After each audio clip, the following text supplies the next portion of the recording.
வாழ்க வையகம், வாழ்க வையகம், வாழ்க வளமுடன். குரு வாழ்க, குருவே துணை. குருவின் மலரடி போற்றி. சிந்தனையே உடல்நலத்தை சீரமைத்து உய்வித்த குருவே வாழ்க. தியானமே யோகம், யோகமே ஞானம். தமிழ் ஆனந்த யோகம். வாழ்க வளமுடன். இதுவரை சமநிலை வாழ்க்கை என்ற தலைப்பிலே வேதாத்திரிய தத்துவங்கள் என்ற புத்தகத்தின் 3வது தலைப்பின் கீழ் உரையாற்றிய சரஸ்வதி அம்மா அவர்களுக்கு நன்றிகள், வாழ்த்துக்கள்.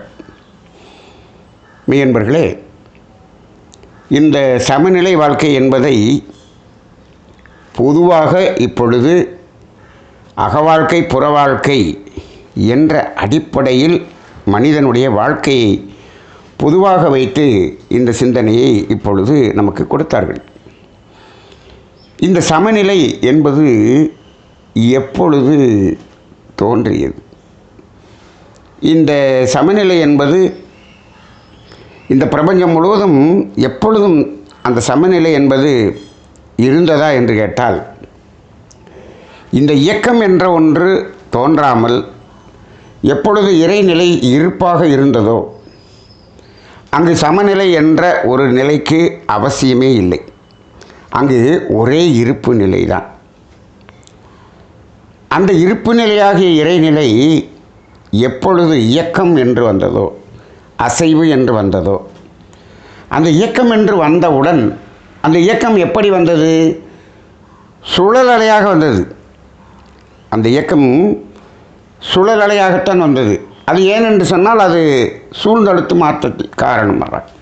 சரி, இப்போது அந்த இயக்கம் என்று வந்தவுடன் அங்கே என்ன ஆகியது என்று சொன்னால், அது ஈர்ப்பு ஆற்றல், தள்ளும் ஆற்றல் என்று 2 பிரிவாக அந்த இடத்தில் தோன்றியது.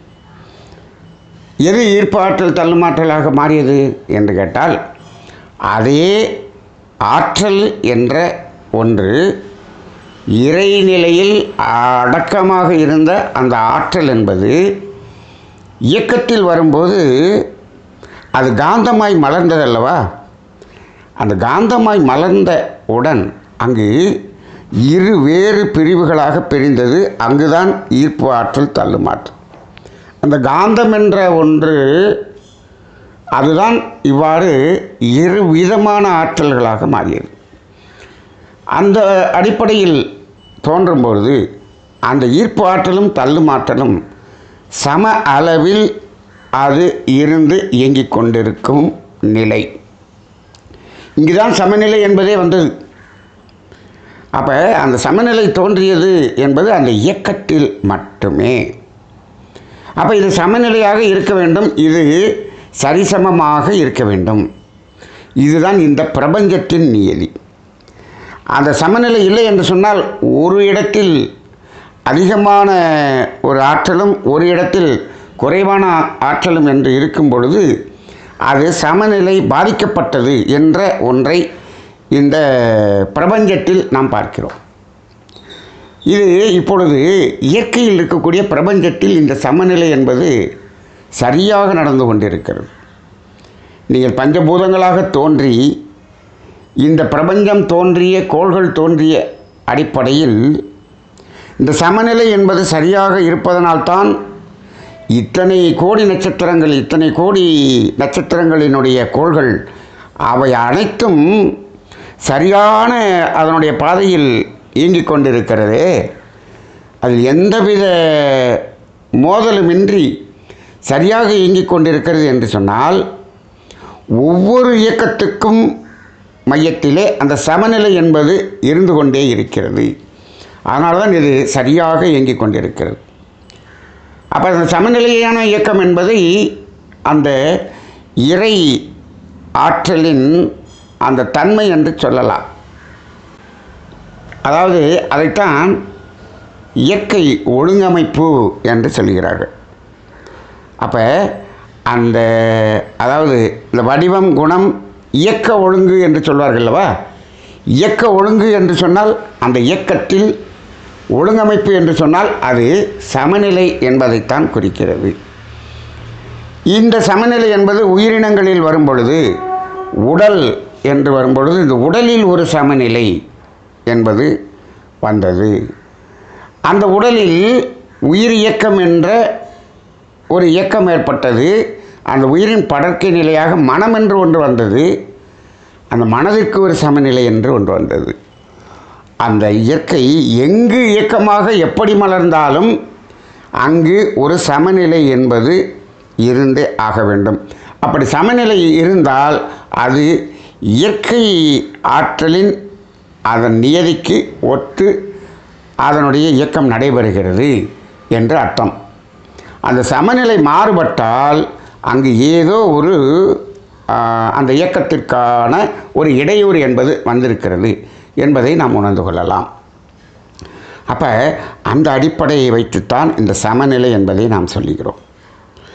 சரி, இப்போது இந்த உடலின் சமநிலை என்று பார்ப்போம்.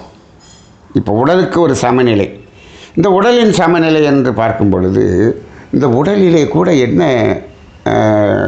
பல உறுப்புகள் இருக்கிறது. பல உறுப்புகள் இருந்தாலும் இந்த ஈர்ப்பு ஆற்றல் தள்ளுமாற்றல் என்பதை அடிப்படையாக கொண்டு அந்த உறுப்புகள் அமைக்கப்பட்டு இருக்கிறது என்பது இன்றைய விஞ்ஞான மருத்துவத்துக்கு தெரியாது. ஆனால் சித்தர்கள் காலத்தில் அதை கண்டு உணர்ந்திருக்கிறார்கள். அப்போ ஈர்ப்பு சக்தி என்பதற்கான ஒரு உறுப்புகள், தள்ளும் சக்தி என்பதற்கான உறுப்புகள், இதைத்தான் yin yang தியரி என்று சொல்வார்கள்.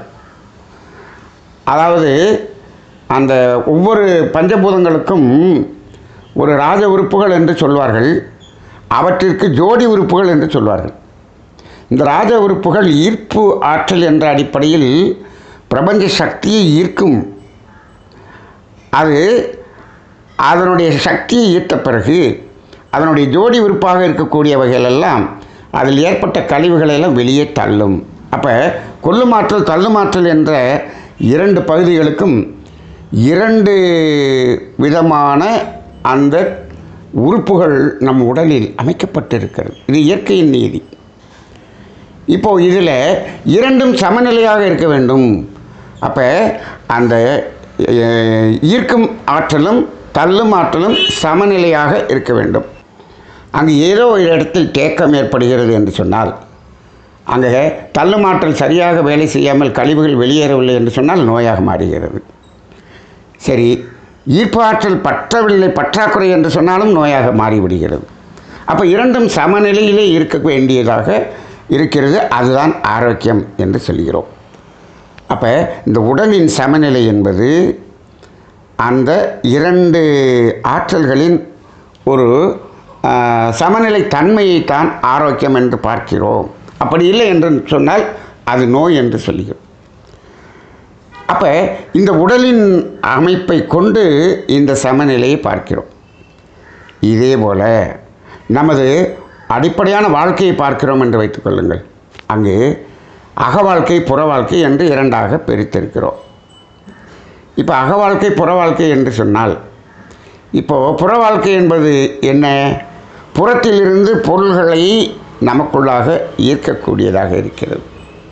சரி, அக வாழ்க்கை என்று சொன்னால் அங்கு வேண்டாத அனைத்தையும் வெளியே தள்ளக்கூடியதாக இருக்கிறது. அப்போ அக வாழ்க்கை என்பது வேண்டாதவற்றை வெளியேற்றக்கூடிய விடுதலை வரக்கூடியதாக இருக்கிறது. புற வாழ்க்கை என்பது ஈர்க்கக்கூடியதாக இருக்கிறது. அப்போ இதில் கூட அது எப்படி இருக்கணும்? ஒரு சமநிலையில் இருக்க வேண்டும் அல்லவா? தேவையின் அளவில் ஈர்க்கக்கூடிய ஒரு நிலை இருக்க வேண்டும். அது சரியாக முறையாக வெளியே தள்ளப்படவும் வேண்டும். இரண்டும் சமநிலையில் இருந்தால் மனித வாழ்க்கை ஒரு ஆரோக்கியமான வாழ்க்கையாக இருக்கிறது. ஆனால் இப்பொழுதெல்லாம் அந்த ஈர்க்கக்கூடிய தன்மை, பொருள் ஈர்ப்பு என்பது அதிகமாகி இந்த புற வாழ்க்கை அதிகமாக ஆகிவிட்டது. 100% புற வாழ்க்கை என்று ஆக்கிவிட்டோம். அப்போ அக வாழ்க்கை என்பதே இல்லை. அப்போ என்ன ஆகிறது என்று சொன்னால், எல்லாவற்றையும் சேர்த்துக்கொண்டே இருக்கக்கூடிய ஒரு நிலை வருகிறது. எல்லாவற்றையும் தேவைக்கு மேலே சேர்க்க சேர்க்க சேர்க்க சேர்க்க அது என்ன ஆகும்?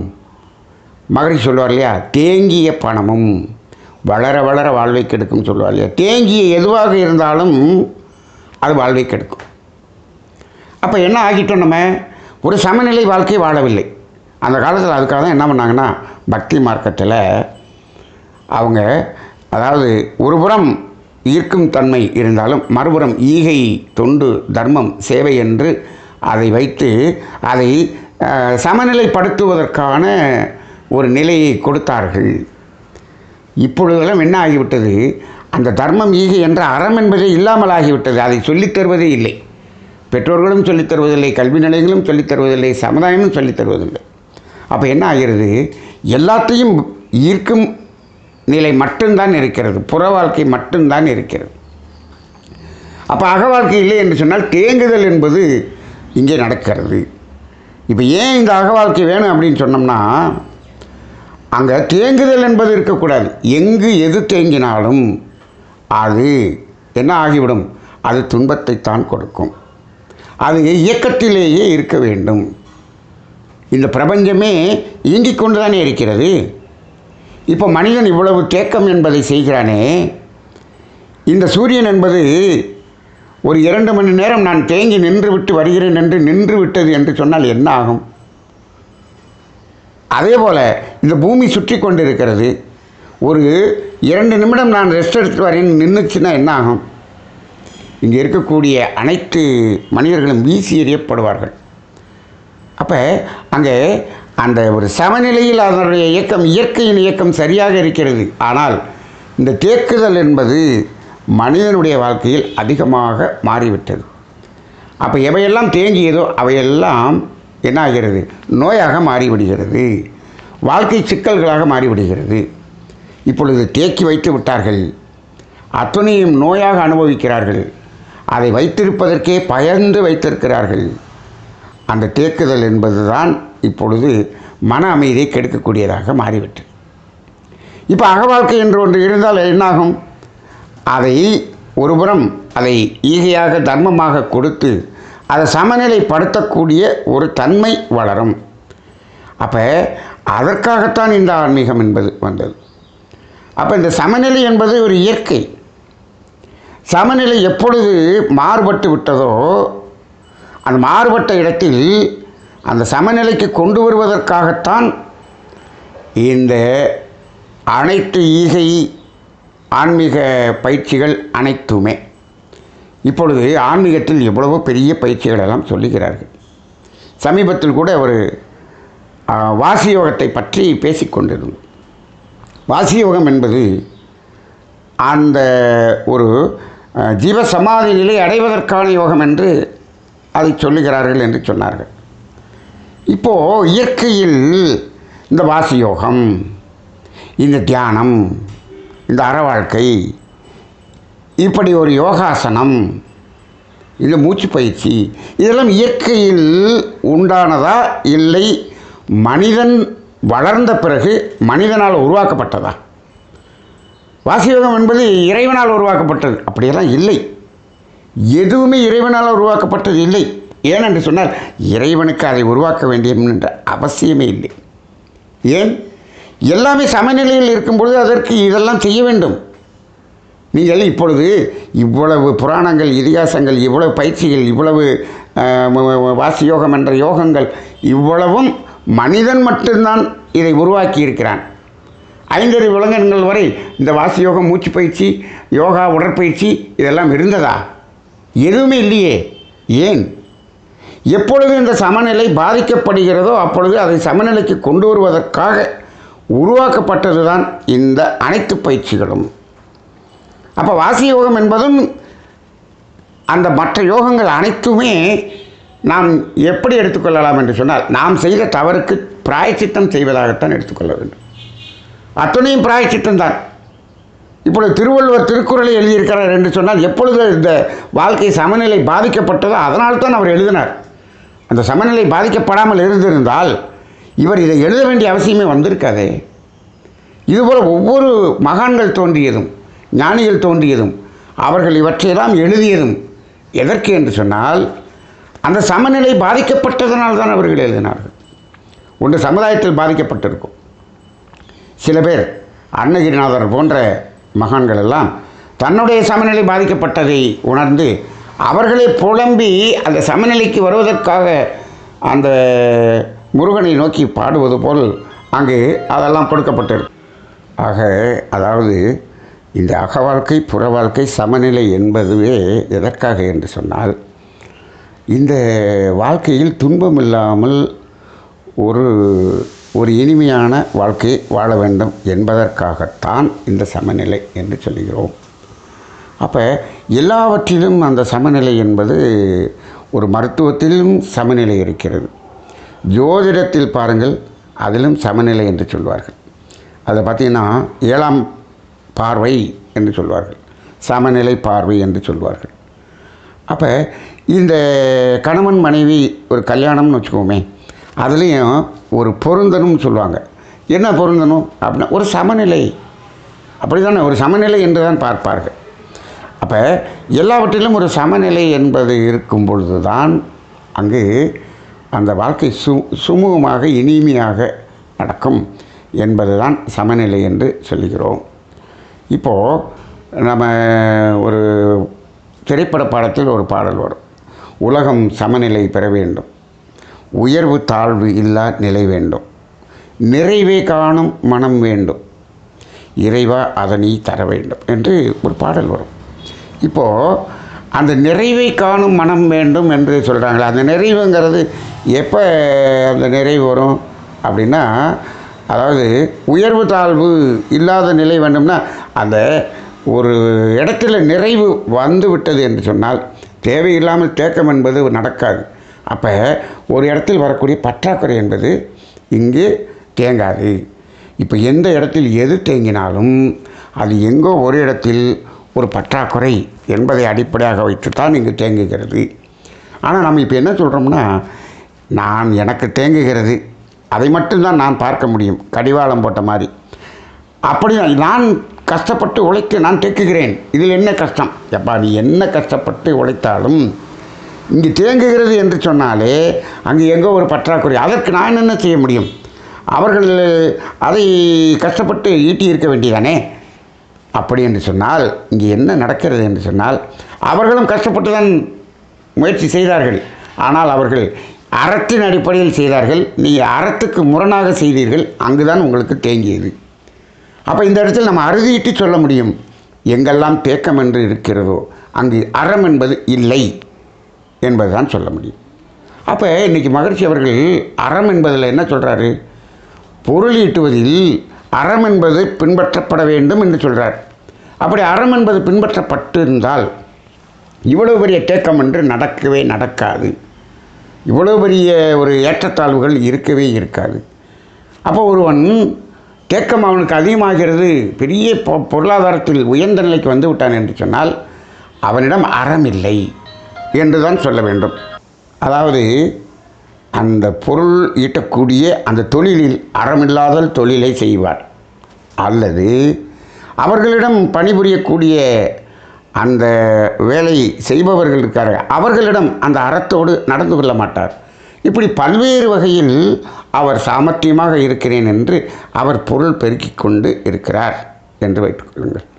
அப்போ எந்த இடத்துலையும் அறம் இல்லை என்று சொன்னால்தான் அங்கு தேங்குதல் என்பது நடக்கும். அப்போ இவர் என்ன சொல்கிறார், என்னுடைய திறமையில் நான் அதை செய்து விட்டேன்.